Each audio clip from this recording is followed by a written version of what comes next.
All right. Hello, everyone. My name is Jikan. I'm a part of the Pixel System. Blah, blah, blah. Sorry about that. Pixel Kingdom system. We are an OSDD system. We have a lot of altars.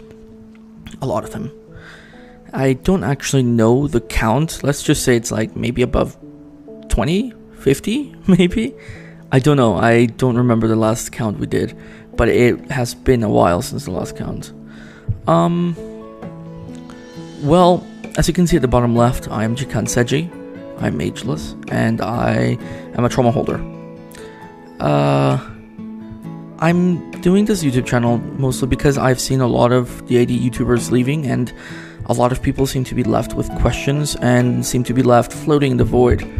Most recently, Dissociated left, and well, we can be sure she's not coming back because of the problems. My sympathies to her, really.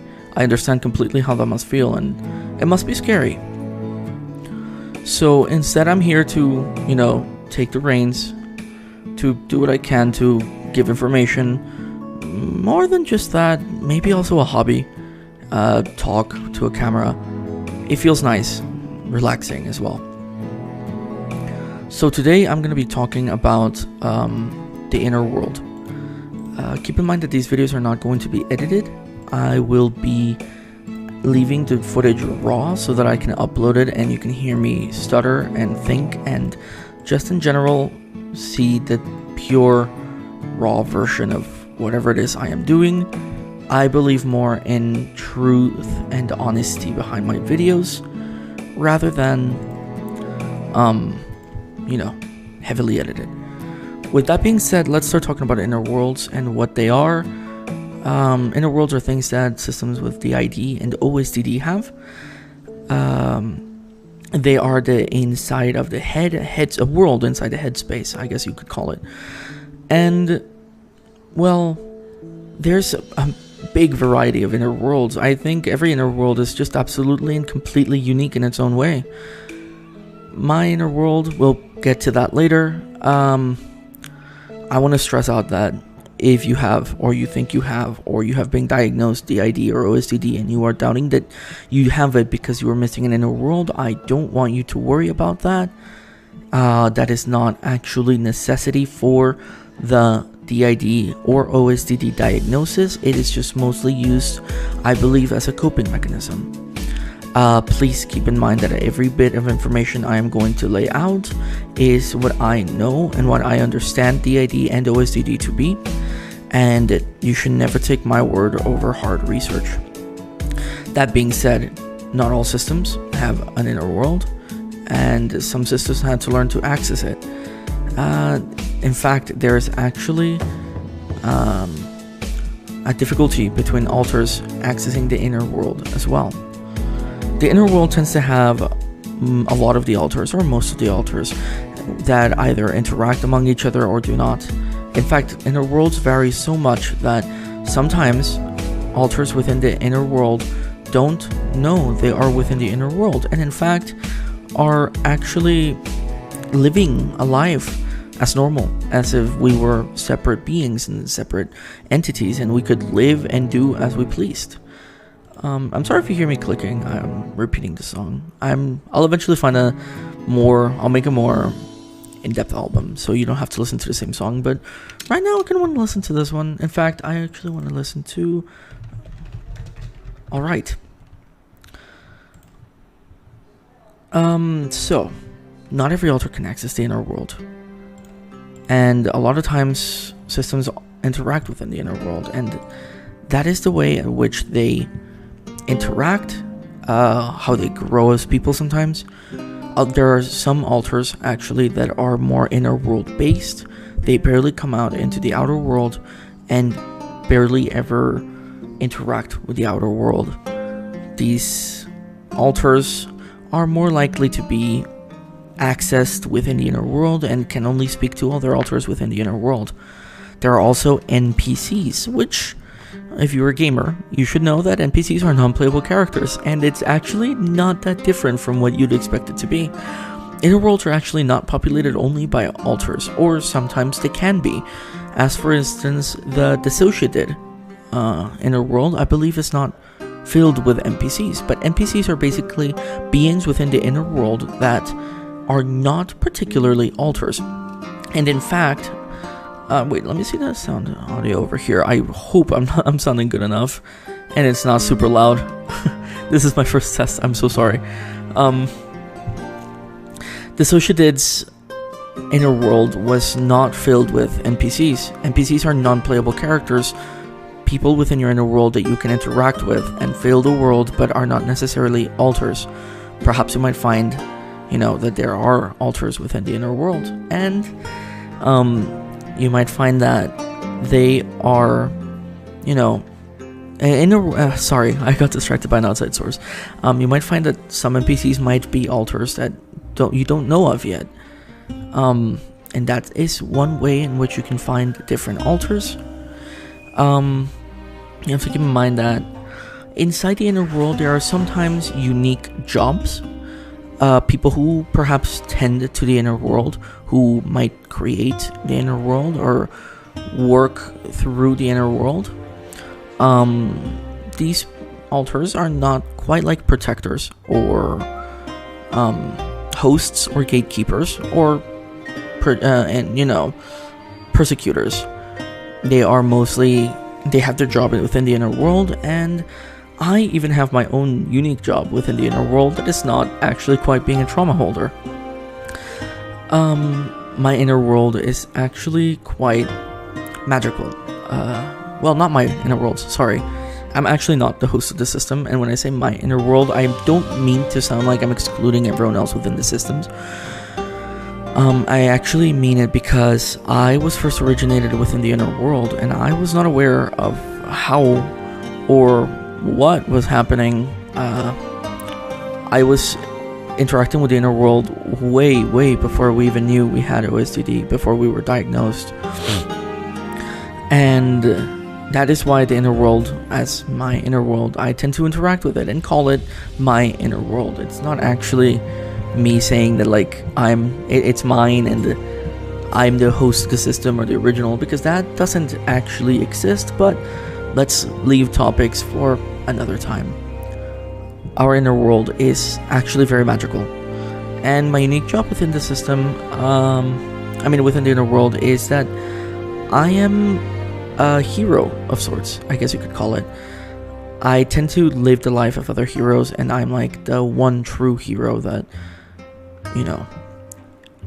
saves worlds. Not even a world or like the world. It's more like I can access different realms and dimensions, and I can give assistance in those worlds to prevent it from being destroyed by darkness. I know it sounds very fantastical and very far-fetched, but that is how my inner world manifests. And actually, sometimes through the inner world is how we discovered some of the alters within the system nowadays. Inner worlds tend to be magical. Not tend to be magical. I think it's actually quite the opposite. They don't tend to be magical at all. They tend to be normal. And it can be normal for people within the inner world not to know they are within an inner world, or not be conscious or aware of the world on the outside. Mine being one of them. Within the inner world, I'm not quite aware that I am an alter and I make part of a different system. I think I'm my own person, and I work and talk and live as such. I used to be more of an inner world alter back in the day, but I have slowly tried to integrate myself out into the outer world because, well, actually, I guess I'll leave that for perhaps an introduction video. I want to keep this inner world focused. I believe magical inner worlds can happen. I have seen it. I've heard of it, rather. I can't quite see inner worlds, but mine in particular is a magical inner world. If you can't access your inner world, perhaps some tips might help. Sitting and, trying to visualize something, trying to create something, or if you're even struggling with that, first try to imagine a void and see if you can interact with your other alters within that same void. See if you can reach out to them and talk to them. And that might be a good way to form communication between alters in an OSDD or DID system. And yeah, that is it for inner worlds. They are quite unique. They're very interesting. I find them very fascinating. My inner world has always been very important to me in my life, and it's something I interact with and do day to day, and it makes me feel a bit uncomfortable at times. It feels like I'm faking and not being genuine when this is happening because of the way it is, you know, of its nature, of the magical sense in which it manifests. But I can assure you that if that happens to you and that is your truth, I don't think that invalidates you. And I think anyone is allowed to have any kind of inner world. OSDD and DID tend to be very, very drastically different among different systems, even within people who have the ID and others who have the ID. Their systems are so drastically different with varying people, with varying inner worlds. So don't believe that because you are struggling to enter your inner world, or your inner world is a bit different, or you feel like when you're in your inner world it almost feels like a role play. That doesn't really invalidate you. I think it makes complete sense, and a lot of people feel, well, not a lot of people, I will speak for myself. I feel like when I am in the inner world, it feels fake. But to me, within the inner world, I hold those memories as my own, as if that is what I have lived through, as if that is the truth of my life. And I don't think that should invalidate anyone, and no one should feel invalidated because of these things. So if you can't access your inner world, perhaps try sitting down and picturing a void. See if you can build on it a little bit, build upon it. Or perhaps try to create a safe space, as people do, and see if you can interact with the world more slowly. But keep in mind that everything within psychology and within OSDD and DID, it's all a process, and it's not going to be, you know, from day to night. But if you feel discouraged and you want your inner world, trust me, you will eventually get it. Don't worry about it. Thank you so much for watching. I will be leaving it at that for today. Tomorrow I will pick up a new topic and I will be talking about it, or if not me, another member of my system will be talking about it. However, I am currently hosting and I am living through a stressful situation, so a lot of the alters are quiet, so you might be seeing a lot of me for a while. I hope that is exciting. Thank you all very much for watching. I appreciate it a ton that you went through this video, and I really intend to try to inform people, and I encourage you to try and look for more sources to understand it better, because I don't want to claim I'm a medical professional, or have I gone through school, or completely even understand the entire illness. I will simply be relaying personal knowledge and information, and I hope everything will be taken with a grain of salt. Thank you so much for watching. I hope you have a wonderful day, and I will see you all tomorrow. Goodbye.